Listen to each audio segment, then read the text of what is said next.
conversations with Louise. So I have been asked to speak to you about pollinators, and I'm going to try and talk a little bit about diversity, about the challenges that are facing pollinators, and then some actions. And as you heard from my introduction, I have a very agricultural perspective on the world, but I care a lot about the environment. So that's going to come through in this talk. I'm going to talk a lot about farming and about how pollinators are involved in farming. And yeah, we'll just proceed.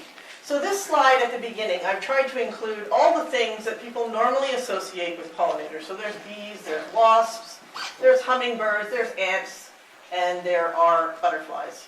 And I would like to make a pitch about this. So ants are really lousy pollinators, except in certain circumstances, because they don't fly. They have to walk from one flower to the next. And so they're only really great at self-pollinated flowers. So flowers that can pollinate themselves, ants can be involved in that. They also have no hairs on them. Okay, so people say they're pollinators, but I think, well, yeah, they could transfer occasionally a grain of pollen between here and there. Hummingbirds are really important pollinators in the tropics, where the hummingbird flowers are. We don't really have great hummingbird flowers here in Canada. Doesn't mean we don't have flowers that hummingbirds go to, but they're not set up for pollination by hummingbirds. So normally, when a bird is pollinating, the anthers will hit the bird on the head here, and then it will go to the next flower, and the stigma of the next flower receives the pollen from being hit on the head. So we don't have those kinds of flowers, so although we have a hummingbird in Canada, it is not really involved in pollination. That doesn't mean it's not important, it just isn't involved. Now, butterflies are also said to be pollinators, especially monarchs. People love to say that monarchs are pollinators. And monarchs actually are not really great pollinators. Because if you think about how a butterfly or a moth interacts with plants, they tend to stand on their stilty legs, and so their bodies are quite far away from the organs that have the pollen on them. So they generally don't get a lot of pollen on them. So they can transfer pollen, but they're not designed for that.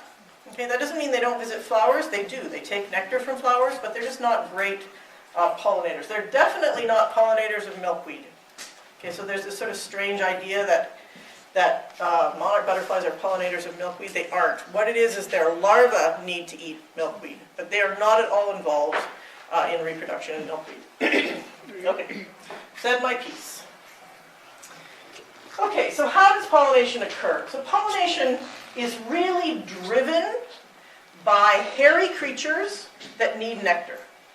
And so plants are very stingy with nectar. So they only give out a little bit of nectar at a time. And so bees, generally it's bees, but it can also be flies, will move from one flower to another in search of nectar. And what they do at the same time is they get pollen on them. And they will move the pollen from flower to flower as they go searching for nectar. Okay, so it's really the nectar that's driving it. And here, this is a squash nectary. So I've removed the flower, and you see these little droplets? Those are nectar that the bees are going after. So bees have hairy bodies adapted to collecting pollen. So this is a bee's leg. This is actually, I study squash bees, and this is a squash bee's leg. And so you can see that it's very well adapted to trapping pollen on the hairs of its leg. There are some bees that are really good at trapping pollen on their abdomens, in their scopa. Basically, they have thick brushes on their abdomens, and as they touch anthers of flowers, they get pollen on them. So lots of bees use that strategy. And then here's another bee. This isn't a squash bee, but this is another bee that has the same kind of strategy. So this, if you put it under a microscope, would look like that. Okay, so you have a lot of little pollen grains caught on the legs of the bees. Susan, Yes. Oh, thank you very much. Thank you very much. Any questions about that? No. No questions allowed. Okay. So, in a pollination system, we always think that bees are moving pollen from flower to flower and flower. But bees are also pollen robbers. So they are collecting some of that pollen for themselves. So some of it gets onto them, and they don't manage to get it off of them. And that's the stuff that gets used for pollination. but they do manage to get a lot of it off them. So all that stuff on their legs, anywhere that's on their face, they can clean that off, and then they collect it and they take it back to their nest. So this is pollen in a honeybee's comb. This is pollen on a bumblebee. So bumblebees clean off of all the pollen on their bodies and stick it into a pollen ball on their back legs, and honeybees do the same thing. And this is a solitary bee that lives in the ground, and she has made a nest, she's made a tunnel, and she's put pollen in there, and then she's coated it with nectar, and then that's an egg. Okay, so bees and flowers actually are not in complete agreement about what pollen is for.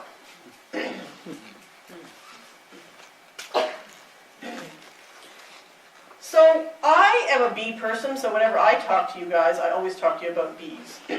However, it would be remiss of me not to point out that flies are also pollinators and can be excellent pollinators. So the criteria for being a good pollinator is you've got to be hairy, and the second thing you've got to move around from flower to flower, so you've got to have to fly. And the third one is you have to go to flowers in the first place. Okay, so flies definitely meet all those criteria, and these are flies that can all, as you can see, they all have hairs on them. This one is very hairy. This one is hairy just around its head and thorax here, and the same thing here. This one has fewer hairs. This is a housefly. It is doing less pollinating than these other two. Okay, so when you look at something on a flower, it may look like a bee, but it may be a fly. Okay. We're not going to go into identifying bees and flies tonight. There are some common Ontario fly-adapted flowers. So these are flowers that are actually not pollinated by bees, but are pollinated by flowers. So this is wild ginger. This is skunk cabbage, and anything in the carrot family. So this is Queen Anne's lace, but any carrot, like parsley, dill, those are all adapted to be pollinated by flies rather than bees. So there are 400 plus species of native bees in Ontario. And I think the latest number I've heard is 408, but this number changes all the time as they find new ones. These are in 5 families of bees, so we have 5 families in Ontario, and Ontario is a hot spot for bee diversity. These are supposed to be little bees that you can't see that have already flown all over. I spent a long time doing that. Okay, so the types of bees that we have in Ontario, we basically have 4 groups of bees. We have one honeybee. One species of honeybee, that's the blue line here. Okay. And, it changed it. Well, there used to be a 1 in there, and it changed it to value. Anyway, so we have one species of honeybee, and the honeybee is not native to Canada. It's brought from Europe by colonists because it provided nectar, provided honey and beeswax. Okay, so I am not going to talk a lot about honeybees, but that is not to say that they're not important. The second group of bees are the bumblebees. And the bumblebees are really the workhorses of the pollinating world. And we have 14 species in Ontario, and I'll talk to you about them a little bit later. So if we're looking at species, they are about 4% of the species of Ontario. So not very many bees in the world in Ontario are bumblebees. Then we have all the ground nesting bees. So then we have all the solitary bees. So ground nesting bees is this big, huge gray amount. So that amounts to about 70% of all bees, 67% of all bees live in the ground. And that's important because I'll tell you more about my research later on, and you'll understand why that's important. Then the other solitary bees will live in things like twigs. They tend to live above ground in twigs or in cavities, and they consist of about 14%. No, they consist of about 29%, 30%. If this is 70%, those are 30%. Yeah. So if we look at the number of solitary bees, the number of solitary bee species, it way outweighs honeybees and bumblebees. Okay? I am a solitary bee person, so I am not somebody who really studies bumblebees. I study solitary bees. Okay, so before I go on, the European honeybee should not be ignored. It's an important bee, but it is a domesticated animal. So just like if I were here to talk to you about deer, I would not be talking to you about cattle at the same time. I'm not going to be talking about the European honeybee. Okay, that is not to belittle it or anything, but that's not what we're talking about tonight. These are the ones that live in colonies, people manage, you make honey. Now there are other bees that are also commercialized that are not honeybees. So these are things like bumblebees. So the common eastern bumblebee is actually raised in laboratories in Ontario and sold in boxes that look like this. They're little tiny miniature beehives with bumblebees in them, and they're used extensively in the greenhouse industry in Ontario. You can also buy them for orchards and stuff, but the main use is in the greenhouse industry. Then we have leafcutter bees. So leafcutter bees come something like this. You get a straw full of leafcutter bees, and you put them into these leafcutter bee domiciles. And these are called alfalfa leafcutter bees, and they're used for pollination of alfalfa. And then you have mason bees. So these are Osmia lignaria, and you can buy these for use in orchards or in your backyard. So these three types are commercialized. We have wild bees, wild bumblebees. We have wild Osmia or mason bees, and we have wild leafcutter bees, but they're not the same species. Okay.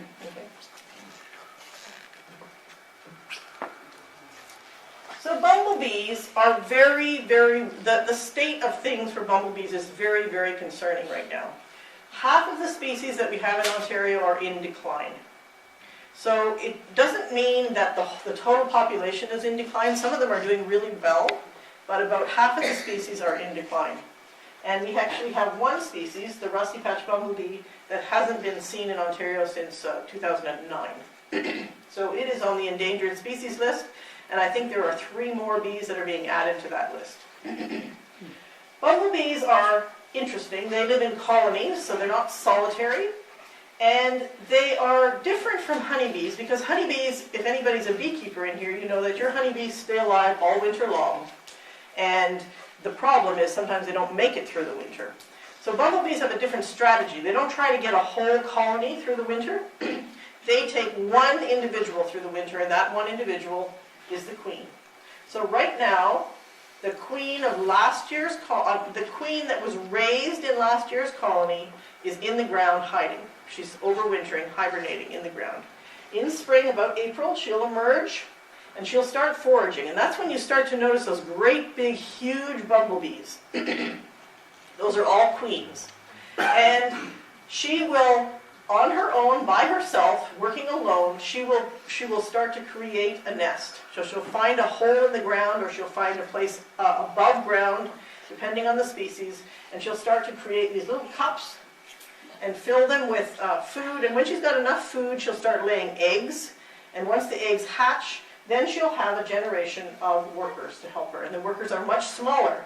So later on in the summer, like, you get to June and suddenly all the bumblebees have shrunk.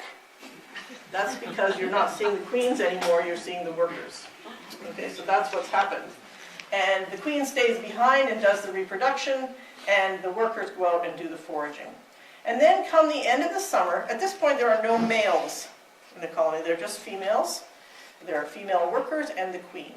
And then a reproductive generation is created. So we have queens that are created and we have males that are created. And they mate, the males die, and the queens, the new queens, will then go off, and it'll be late in the season. They will eat, they will develop their ovaries, and then they will go into the ground and hibernate. So it's only that one queen that survives. So I always tell people, if you want to kill a bumblebee, don't kill a bumblebee in April. Kill a bumblebee that's small in July. If you have to kill a bumblebee, I don't know why you'd have to, but so the queens are very, very important, and it's a tenuous link. Okay, so you don't get a whole bumblebee colony unless that queen survives through the winter. So honeybees are quite different. That's what a bumblebee nest looks like if you could uncover it and look at it. So there are capped cells, and in there you would have brood. And then there are open cells, and that would be places where you'd put nectar and pollen storage units. Oh, I can just do it. I keep forgetting I can do it with this. Okay, so I'm just going to run through a couple of different species of bumblebees that you're likely to see. This is the most common bumblebee in Ontario, and she's very easy to recognize. And I say she because more than likely you're more often going to see a she than you're going to see a he. So they have a completely yellow thorax. So this part of their body, this is the head, this is the thorax, and it's completely yellow. And then they have one yellow stripe on their abdomen, and then the rest is all black. So if you see a bee that looks sort of like this, and you say, oh, it's a common eastern bumblebee, Sue told me, and I know it is, you're probably right, because they are the most common bumblebees out there. So it's a good guess. If you want to guess, that's a good guess. This is another very easily identifiable bumblebee, and she's identifiable because she has these two bright orange stripes, and she's also huge. She's one of the bigger bumblebees. So if you open your eyes this summer, I guarantee you'll see her. So she's called the tricolored bumblebee, and she's very common. This is another bumblebee, the two-spotted bumblebee. And there is no way that if this bee is flying by you and another bee is flying by you that you'll be able to tell this is the two-spotted bumblebee. So about a year ago, I attended a course on how to identify bumblebees. And I said, oh, they're big, it'll be no problem. So I went to this course, and I had all these bumblebees to identify. And it was crazy difficult. And I was using a microscope, and they were all dead. So there's no way, I don't think, unless you're superhuman, that you're going to be able to identify most bumblebees as they're on the wings. You can identify Bombus ternarius, the tricolored, and you may be able to identify that first one, the common eastern bumblebee. But I just want you to know that there are other kinds. So this one is called the two-spotted because it has two little yellow spots right here. Yeah. I wouldn't spend any time trying to do that on the wing. Here's another one, the half-black bumblebee. And it's called the half-black bumblebee because its abdomen is half black.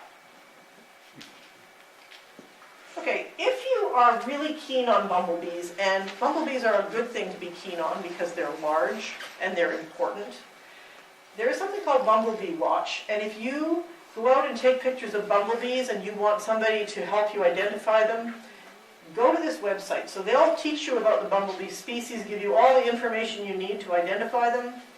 They will give you resources. There are projects you can get involved with, like citizen science projects. And if you record a sighting, it'll go onto a map. So it's for all of North America, but Ontario is definitely participating. So if there are any of you who are interested in this sort of thing, this is a great organization. And they're not paying me a commission. Okay, this is a great poster. So this is another thing. If you want a poster of bees, this is an amazing poster. It's got not all of them, but it's got many of the common bees of North America. And you can get it at this website. And I'm also not getting a commission for that. But I have got one of these posters, and they're just beautiful. So if you like this sort of thing, that's a good thing to have. And so this picture obviously does not just have solitary bees on it. I can see a bumblebee right here. But I thought it was pretty good, because actually most of them are solitary bees. So solitary bees are divided sort of into those two groups, those that lay their eggs above ground and those that lay their eggs under the ground. So we're going to start with the above ground ones. So most of them lay their eggs in twigs. This is an artificial twig. And what we have here is, this would be the twig. And then what we have here is pollen and an egg, and a back door and a front door. So that becomes one nest cell, and that becomes one bee once it's hatched. So here's the bee. She's brought in her pollen, she's dumped it all in there, she's laying her egg. Once she's finished, she'll build the mud wall here, and she'll move on to the next one. So this is how mason bees lay their eggs, do their thing. So this is a mason bee. This one in particular is the blue orchard bee. And you can buy blue orchard bee larvae or pupa. But this one happens to be a wild one. So there are 23 species of mason bees. And here's a mason bee that moved into the glazing of a little greenhouse that I have. So she moved in. She got in here, and she put down her mud wall, and then she laid her egg, and the egg developed into a larva, and this is actually a pupa, the bee right here. And there's the other door, and there's the pupa. These didn't last because it's way too hot and way too moist in there, so it was a life decision for this bee, but here she is. I keep forgetting this. Okay, leafcutter bees. So I showed you a picture of the domiciles of the alfalfa leafcutter bee. They're used in the alfalfa seed industry. This is a wild leafcutter, so there are 18 species of wild leafcutter. And again, you can see they collect their pollen characteristically on brushes on the bottom of their belly. And they're called leafcutter bees because they have these mandibles, jaws, that are able to snip pieces of leaf. So this is a piece of leaf, and she's going to snip it right off, and as soon as it comes to the end, she'll fly away with it, and she'll take it back to her nest, and she will line her nest with these snips of leaf, or she'll take petals also. And so each one of these, so this is one nest cell. This is another nest cell. And these are ones that I found on my property. So they're very beautiful. This is Seratina. So Seratina is a tiny, tiny, tiny little bee. And this bee actually lives in raspberry canes. So if you think about the hole in the middle of a dead raspberry cane, that's how big the nest of this bee is. There are 3 species of this bee. There it is. So there's your raspberry cane, and they drill a hole downwards. Okay? They are not responsible for this. This is something quite different. This is a raspberry cane borer. And so this is quite different. It's actually strips here and here, so the water can't go up to the top, and so you have wilting. These guys don't do that at all. So they cause no harm to your raspberries. Okay, so now we're going to move into the ground nesting bees. So the ground nesting bees, there are many, many, many of them. So I think it was 275 species. So anything I say right now is going to be untrue, because I cannot speak for 275 species of bee. But I'll try to give you some generalizations. So first of all, they make holes in the ground. And if you could go down the hole with the bee, this is what it would look like. So you have this vertical shaft, and then you have some kind of an arrangement of side shafts. This is a squash bee nest, but other bee nests may have much longer side shafts, or may have fewer side shafts, or may stack. May have a sideways side shaft and stack their nest cells in one of those. But in this case, what we've got is a vertical shaft and then a first side shaft. The bee puts in her provisions, she lays her egg, and this egg has been around a while, so it's developed into a pre-pupa. But as soon as she laid her egg, she put in a front door, a mud front door, and then she went up to this one, and she did the same thing. But this time, when she excavated this one, she didn't, first let me tell you, they excavate all this soil onto the top, and that makes this little slag heap right at the top. The second one, she excavates, but she's really smart. She doesn't excavate up, she just dumps it, she just backfills. Okay, so you end up with a shaft that gets backfilled over time. And so that's really good because it isolates every one of these cells from every one of the other ones. And so this is important because there are bees in the universe that are parasitic. They're cuckoo bees.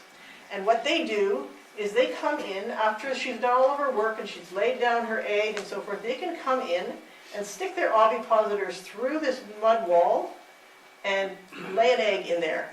And their egg develops more quickly than the squash bee egg, then eats the squash bee egg, and develops on the pollen, and then the parasitic bee has done no work. So when she backfills like this, she prevents that because that bee can't put its ovipositor all the way down here around the corner. So it's a nice little strategy. I keep forgetting. I always have to walk. I never have one of these. So bees that live in the ground can make their nests individually, here and there and scattered about. But they can also nest in aggregations. And so this is an aggregation that is on a farm near where I live. And every one of those pink flags is one nest. And I'm sure that we didn't get them all. Okay? I work on a farm. I work studying squash bees on a farm that has about 3,000 nests in the area of, I don't know, maybe from there to that wall. It's a small backyard. 3,000 squash bee nests. It's quite something. Okay, this is another kind of, this is one of the species or one of the genera of ground nesting bees. These are called longhorn bees, and I'll let you guess why. Look at their longhorn. So you have longhorn cattle, you also have longhorn bees. So we have 10 species of these in Ontario. And drenid bees. And drenid bees, you have different species busy at different times of the summer, but there are a lot of them that are busy in the fall. So if you see a bee in the fall and it's covered in yellow pollen all over its legs and it's brown, sort of nondescript, it's very likely that it's an andrenid. These are ground nesting bees, and we have 75 species of those. We have 106 species of collected bees, so this is just two of them. We have these bright green ones, which are easy to recognize when you start looking for them. When you know what you're looking for, they're tiny, they're very, very tiny, and they're bright green. And then the ones that when you're out gardening, they come and they bite you. Sweat bees, they're eating the minerals in your sweat. They're not really trying to bite you, but they just haven't got very good aim, so they get your skin while they're collecting it. Then this is the star of my show. This is the squash bee. And the squash bee, as you can see, has very long antennae. She's very closely related to the longhorn bees, but she's not a longhorn bee. And there's only one species of squash bee in Canada, and I could talk to you for about an hour and a half about that, but I'm not going to. Anyway, she's the subject of my research, and I'll talk to you a little bit about that. Okay, so I've kind of given you an idea of the diversity we have. I mean, just a very, very small idea of the diversity. It's much bigger than that. We have specialist bees, so bees that only visit a small number of plants. For example, the squash bee only visits pumpkin and squash. It doesn't go to goldenrod. It could care less about primulon. It doesn't go to any of those things. But then most bees are generalists, so they'll go to a wide variety of plants. These bees face challenges. And there are many challenges, but the two most important challenges that bees face in Ontario are exposure to pesticides, so that would be insecticides and maybe fungicides. And the second one is habitat loss. So habitat loss on farms, habitat loss in rural areas, and habitat loss in urban areas. So I'm going to talk to you a bit about that. So my work in my PhD has to do with pesticide exposure for ground nesting bees, because nobody has ever considered whether or not bees are exposed to pesticides in soil. So are any of you farmers here? How do you apply pesticides to corn and soybean? If you do. How is it done? Treated seed. Treated seed, right. Treated seed, it goes right into the ground. Okay? And in the case of pumpkin and squash, we also apply pesticides right directly to the soil. Like we literally spray the soil when we apply the pumpkin and squash seeds. So that's a different way of doing it. But hundreds and hundreds of acres in Ontario have treated seed put in the ground, and then that treated seed, the insecticides from it, move up into the plant.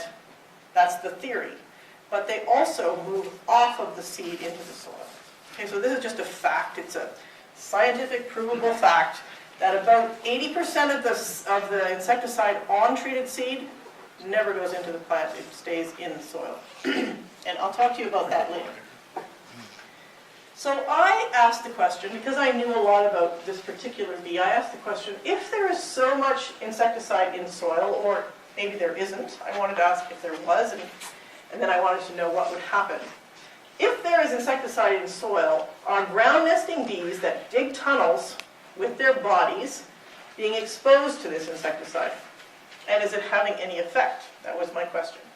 But you can see that there's a huge difference in the amount that the bee weighs and the amount that it moves. Okay. So what I did is I went and I took soil samples from farms that were growing pumpkins and squashes with permission. I took soil samples and I sent them off to a lab and I said, tell me what's in them and give me the concentration. So I got that information back. And then the Ministry of the Environment did exactly the same thing without talking to me, without my permission. But they didn't do it on pumpkin and squash farms. They did it on all farms in Ontario. But mostly they were cash cropping farms. And so I have two data sets. I have my data set and I have their data set because it's a public data set. And what I did is I compared the concentrations of insecticides in those soil samples that I got to the concentrations of the known lethal doses of the neonicotinoids. I was looking at neonicotinoids specifically, so those would be things like clothianidin, imidacloprid, and thiamethoxam. I was looking at whether we were getting anywhere close to the same concentrations and how often. So not only was I looking at concentrations, but I was looking at probability of being exposed to those concentrations. And I was using the latest and the most rigorous way of doing that. I had an ecotoxicologist on my side, so that really helped. Okay, so I was calculating the likelihood that ground nesting bees would come in contact with lethal doses of neonicotinoids. And we were considering 5% probability as an acceptable risk. So if a bee had a 5% chance of coming in contact with neonicotinoids at a lethal dose, we were considering the soil to be fine. Okay? Now, I haven't put in all the details here, but I'll try to explain them to you. What we found was quite frightening. Because remember, 70% of bees live in soil.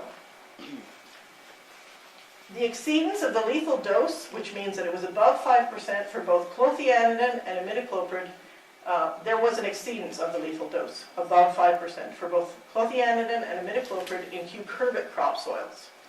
Those are soils in which you either apply the neonicotinoids on the seed or you spray it right on the ground. Okay. So, and the numbers are much bigger than 5%. They're depending on which lethal dose you're looking at, they range from about 30% to about 65%. Those numbers are totally unacceptable.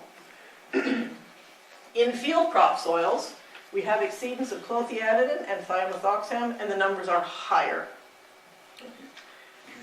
The worrisome thing about the field crop soils was that we were taking samples of soils before a crop was put in.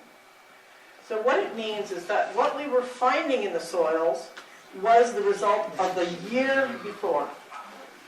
So this really concerns me, which is why I'm bringing it up here. Because I don't think that most people who are using treated seed have any idea. I mean, well, how would they have any idea? Right? Who would tell them? And nobody's ever done this research before. So I want farmers to know, because I don't know any farmer that wants to kill bees. I've never met one anyway. So I am, at the moment, trying to get this message out, not just this way, but I'm trying to publish this in the scientific literature, and I'm also trying to talk to the Pesticide Management Regulatory Agency, and I am talking to OMAFRA because OMAFRA is the one who funded this project. Okay. So we're seeing a difference between what we see in the field crop soils and the cucurbit crop soils, and those differences are just because the pesticides are used differently. Okay, every growing system uses different pesticides and uses them differently. So my conclusion from my work is very simple. Ground nesting bees are at real risk of being exposed to lethal doses of neonicotinoids in agricultural soil, based on soil samples taken from farms in 2016 in Ontario. Now, I've got more work which I'm not going to tell you. I'm not going to slide about it, but I'll tell you about it briefly. Because I went on, then I said, so they're being exposed, so who cares, right? What does exposure do to them? So I asked that question. And what exposure does to squash bees, which are just one species of ground nesting bee. I don't know what it does to other ground nesting bees, but what it does to squash bees is that it causes them to stop nesting. So what does that mean, if they stop nesting? They're not reproducing. That's right. So nesting is a proxy for not reproducing, right? If you don't nest, you don't reproduce. And so what I have been able to demonstrate very clearly is that exposure to neonicotinoids is causing squash bees to not nest. And it's really clear, like it's not a statistical game. Really, in my, I was just blown away at how clear the results were. So we do have something to worry about. So what can be done? This is the action part of things. Well, first of all, the first thing that has to happen is not by you guys. It's not by farmers, it's not by scientists, it's by regulatory agencies. So farmers only use pesticides that are registered. Like they're told what they can use, and they are told that that is safe. That is the assumption. Basically, that's what we have a regulatory agency for. So when farmers make decisions to use particular pesticides on their crops, they are following the regulations. So if the regulators are not paying attention, if they're not assessing properly the toxicity of things, because they haven't even thought about exposure, they thought that bees don't get exposed by soil. Because the only kind of bees they were thinking about was honeybees. Right? It didn't even like cross their radar that there might be a bee that lived in ground. And so that's why this work that I've just finished doing, it's very important. So they are the ones that have to make the decision. So this is not about beating yourself up, whether you use those products or whether you're organic or whether you're trying to stop neonicotinoids. This is really a regulatory problem. And so my work is directed at the regulators. That's really where it's directed. Because they need to consider bee exposure to pesticides via soil when they're making their regulations and when they're registering pesticides or reviewing already registered pesticides. The second thing that needs to happen is farmers need to know about this. They need to know this story so that they can make decisions about whether they're going to use a particular insecticide or not. Whether they're going to apply their insecticide foliarly to a leaf, or they're going to apply it to the soil. I'm, at this point, very concerned about insecticides applied to soil. I just think it's just too problematic. But, I'm not the regulator. Okay, so now I'm going to go on to the next happy story. The next happy story is a much more, we can do something more about this ourselves. Okay, so this is habitat destruction. And habitat destruction is the second most important thing, and I don't mean that one comes first and one comes second. They're both equally problematic. And I put up a picture of a golf course because I can't think of anywhere more inhospitable than a golf course. It's beautiful, it's all green and pretty, but it's a monoculture of grass, and there's a lot of insecticide, herbicide, and fungicide applied to these in most golf courses. I know some are taking steps not to do that anymore. So I'm going to talk to you a little bit about habitat destruction. Habitat destruction can look like this. It can also look like an almond orchard, 200 acres of almond orchard that is in full flower once a year. It can look like a canola field that is in full flower. Okay? It can look like that because after those things are finished flowering, if there is nothing else in bloom, then you have nothing to eat. Okay, so that's habitat destruction. So, I've picked on corn here, but it is the same for any monoculture kind of a system. Oh, I keep forgetting this, sorry. I don't learn. This is another kind of habitat destruction. Okay, so when I look at this, it is quite horrifying. And so, there is habitat destruction in each one of these houses that don't have any trees, they don't have any bushes, they don't have any flowering things. And that's on the individual landowners. But there's also all this. That's not on individual landowners. That's governments, federal, provincial, depending on who owns the road, municipal. We have all this space along sides of roads which is a desert mostly. We're getting better. We're getting better at it, but that is where habitat destruction is also occurring. So we need to think about those spaces in municipalities or parks, for example, that could use some sprucing up.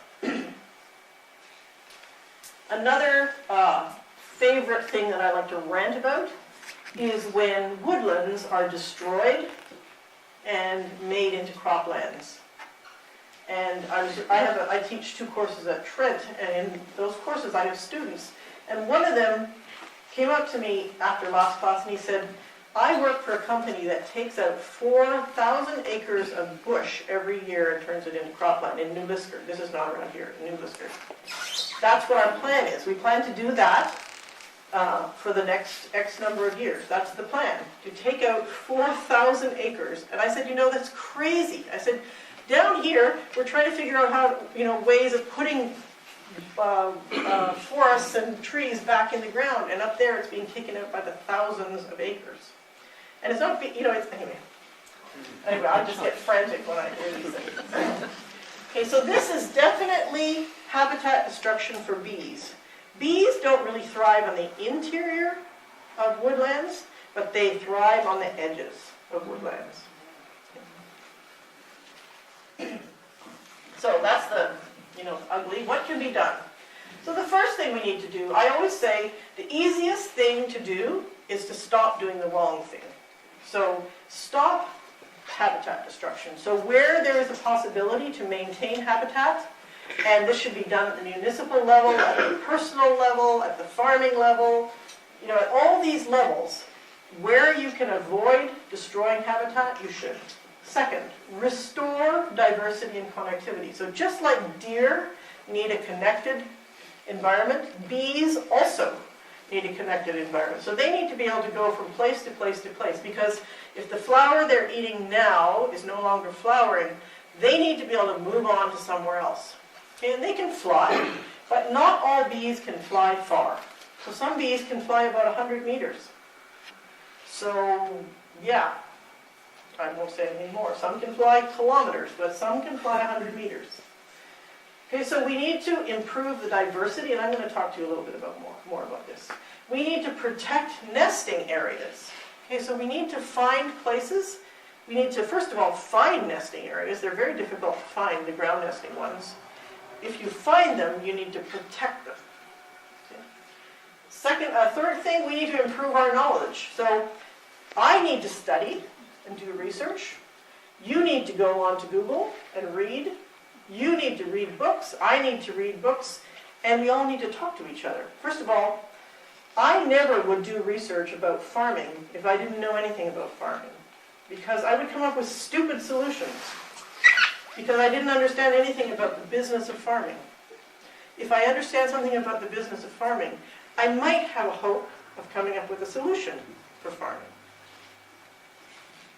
So the only way I can get information about farming is if I talk to farmers.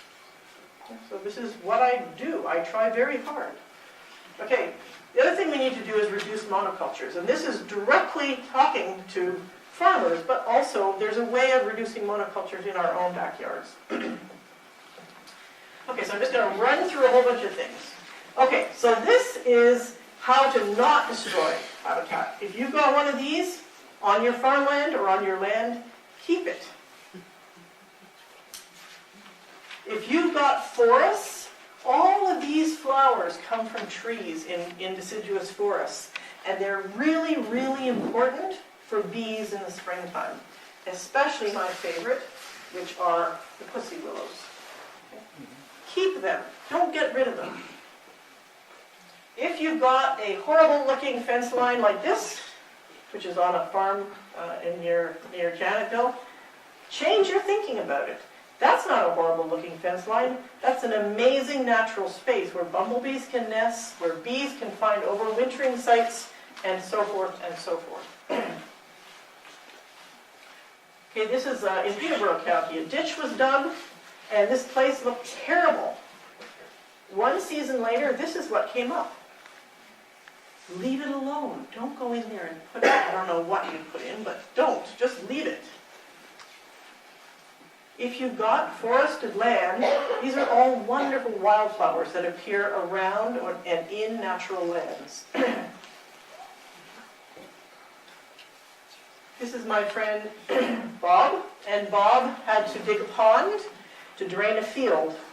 And Bob came to me and he said, Sue, I have to dig this pond, and I have to fence it off because he has sheep. I have to fence it off in order to get funding to help me dig this pond. And so he said, I want you to plant pollinator habitat in that little 1 acre area around the pond. And so that's what we did. So not only did he not destroy things, but he started to put things in. He started to restore the natural environment. So we put in a lot of native plants and water plants and all kinds of pollinator plants. And every one of those stakes is where we planted something. Okay, so I'm not just picking on farmers. There are a lot of people in the room who have houses. I hope all of you have houses. I hope none of you are without a house. And if you have a house, you could have a garden, often. And I am making a plea for gardens that look like this. They're wild, they're crazy, but they have a lot of food for bees in them. And they also harbor all kinds of other beneficial insects.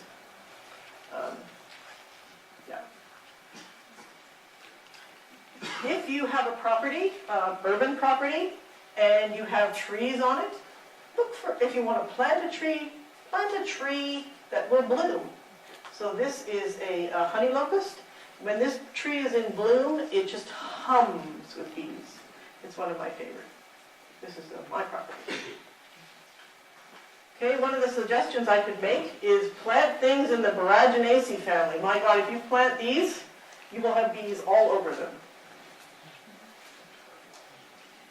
Plant native plants. Go to your native plant nursery and ask them for flowering plants. Whatever you plant will be fine. So I have created a decision tool for creating pollinator habitat on farms, but it doesn't need to be for on farms. It can be for anything. So you can go here, and there's the whatever it's called, URL. Yeah, it's if you just Google decision tool and farms at work, put those two words together, you will come up with this thing.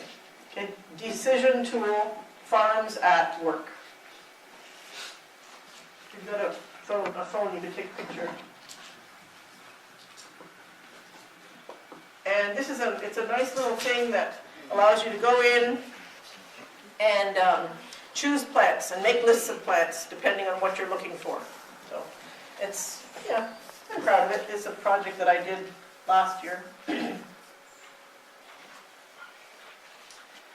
Okay, what I say to farmers especially, but to everybody, if you find a nesting aggregation of ground nesting bees, you should treat it like a treasure.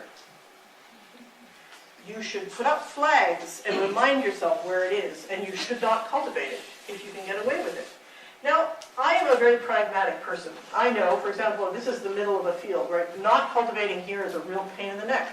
Except what's happened on this field is that they've just made this their roadway. They've just turned it into a roadway.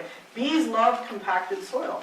You can always find them on roadways. That's their favorite place to nest because the soil is nice and firm, so when they go digging, it doesn't collapse on them. So if you see bees going in and out of a nest, mark it and pay attention. It's not that hard. It doesn't cost you anything. My friends who have the pumpkin farm outside of Guelph that have 3,000 nests, those nests are not in their farmland. Those nests are in their backyard. And you know what? They have this great attitude because they know that those bees pollinate their crop and they take care of those bees. It's quite funny. And then they have a, what's it called, a pumpkin fest. They have a pumpkin fest every autumn and they invite people to come and see this nesting area. So yeah, this is protecting nesting areas. You can also add in nesting areas. So this is a bumblebee nest, in theory. Now, it's very difficult to get bumblebees to nest where you want them. So you can put these things in, and in theory, a bumblebee could make a nest there, But you kind of have to do it and then walk away and hope for the best. If you stand there watching for a bumblebee to come and nest there, you will be dead before they come. Anyway, it's a project I've done in the past. If you can make paths, either dirt paths or if you have to have stones on the path, make them stones on dirt. Then solitary bees can come and nest in between the stones. They love this kind of soil. It's compacted. I lived in a house in Pembroke where I had a path like this, and the reason I got this idea is because I had a path like this, and it was full of ground nesting bees, and so now I know that that is actually a thing. If you don't want to do anything, leave plants like Staghorn Sumac around. Staghorn Sumac, when it dies back, it has a pithy stem, and when the stems die back, the pith dies, and you end up with this hollow stem. There they are right here. And that's just a sumac stem. And solitary bees will move in there. So you don't have to do anything. That's my favorite kind of project, where you don't have to do anything. Or if you're really artistic, you can make a beautiful bee nest. The only thing I would tell you about a solitary bee nest, it doesn't really matter what it looks like, as long as you've got 8 inches of depth. I mean like from front to back. 8 inches from here to the back. So they have to be 8 inches deep. They can be however size you want, but make them 8 inches deep. And holes that are this big, those are monster bees. I've never seen a solitary bee that looks that big, so try and keep them sort of like your finger. That's more realistic. Another thing that we can do is we can get together. Now we've gotten together here. I get together all the time with farmers and walk fields with them, talk to them. They show me what they've got.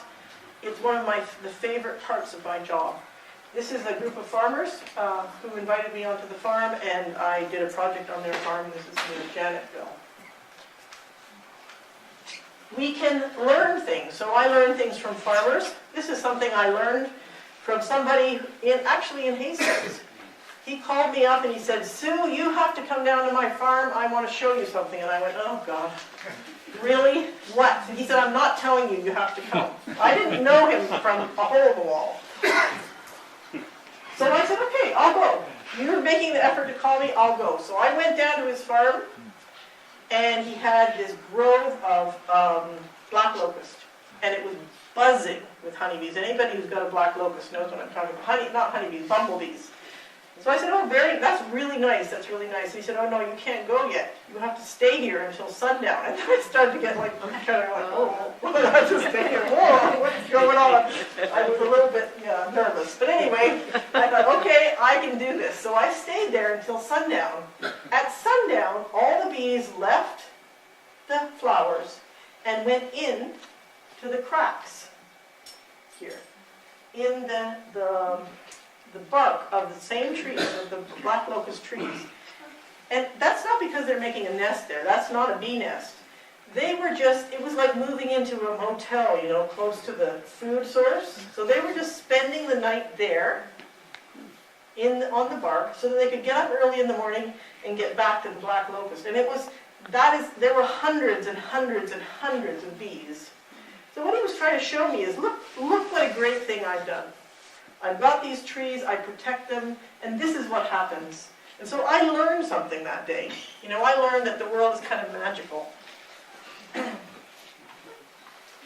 If you have a farm, you can do things like not grow a monoculture.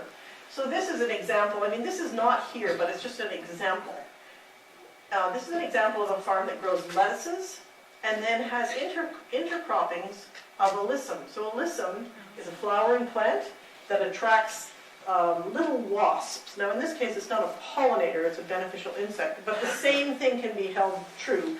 Last week I had a speaker in my class, and he was a guy who, I think he farms about 2,000 acres, and he's a cash cropper, and he has started putting in rows of sunflowers in his wheat fields, because he feels like his wheat fields are deserts. for pollinators. And so he said, I can put in a row of sunflowers. It has no effect at all on my ability to work the field because I don't put them the whole way along. I put them kind of like baffles. I put some coming out this way and some coming out this way, so he can always get around his machines, And so that was pretty interesting. So he was doing an intercropping of sunflowers and wheat. You can use alfalfa. If you're growing alfalfa hay, you can let it go to flower a little bit. I'm always told 10% and you've got to cut it, right? So I say, okay, but let it go to 10%. Wait till it goes to 10%, then we'll have sunflowers in your alfalfa. For home gardeners, if you grow broccoli, if you're anything like me, you get the first broccoli and then there are all these side shoots. If you would just leave those side shoots, or half of those side shoots, and let them go to flower, you have created habitat for bees. You've created diversity in the landscape and food for bees. Okay, so this is cover cropped, a mixed cover crop. So the same guy that came and spoke in my class, he is running a lot of cover crops. He's got a 25 species mix cover crop that he grows. And he's playing in the big leagues. He's playing in the big leagues. When I look at his machinery, I think, yeah, he's a real farmer. Anyway, his cover crops flower. And so he's getting all kinds of benefits for his farming system from his cover crops. But he's also providing all kinds of benefits to pollinators and lots of other creatures. I could go on and on, but I won't. Okay, this is a really simple example of what can be done on a farm. On the edge of a property, you can plant what's called a nectary. So that is sweet clover, yellow sweet clover, and this is a farm that grew soybeans. So the soybeans hadn't been planted yet, and the soybeans had already been, I don't remember what the story was, but it was soybeans that were going in there too. And around the edge, there was sweet clover. So sweet clover is a wonderful nectar source for bees. Legumes. Legumes are useful on front lawns. So instead of having just grass, plant legumes. Legumes are useful on farms for all kinds of reasons. Fixing nitrogen, all kinds of things. Adding diversity as a companion crop, etc., etc., etc. They also are wonderful for bees. Okay, this is an example of a very diversified vegetable garden. I mean, you'd be hard-pressed to find a vegetable in that vegetable. That's my vegetable garden. Because I have all the wrong priorities. But I think there are a couple of tomato plants in there, and you might find some peas and some beans. Yeah. So this is a lot of diversity. Right? So if you can do that, if it's not about survival or selling, obviously this is not farming. You can't make your living if you're gonna try and farm like that, you're not gonna get very far. But if you are just doing it for yourself, add some diversity, mix and match, put your herbs and your flowers all together. Put your vegetables and your herbs and your flowers all together. I'm actually proud of that garden. So why do we do all this? We do all this for the simple reason that pollination, the service that bees provide, results in food. And we're selfish human beings. But I want you to know it doesn't just result in food for us. So I'll go through this. The most important reason why pollination is important is because it provides food and reproduction. So reproduction for plants and food for wild things. Because although we think we're the most important, we actually aren't. We're at the top of the food chain, and we need all the rest of the food chain to be functioning in order to survive. So we need food for creatures other than ourselves. That's why that's first. Now these other ones all have to do with us. So we're very familiar with the relationship between pollinators and fruits and vegetables. That's an easy one for us to understand. If you eat French fries, or you like to fry things, or you like vinaigrettes, these things come from seed. A lot of these oils that you use come from seeds. And seed crops, we often call them oil seed crops. Oil seed crops, a lot of them depend on pollinators. Not all of them, but a lot of them. And even when they don't depend on pollinators, they actually you can have a higher quality oil, when you have a pollinator, because of the cross-pollination affects the quality of the seed. If you like to eat meat, or you like dairy products,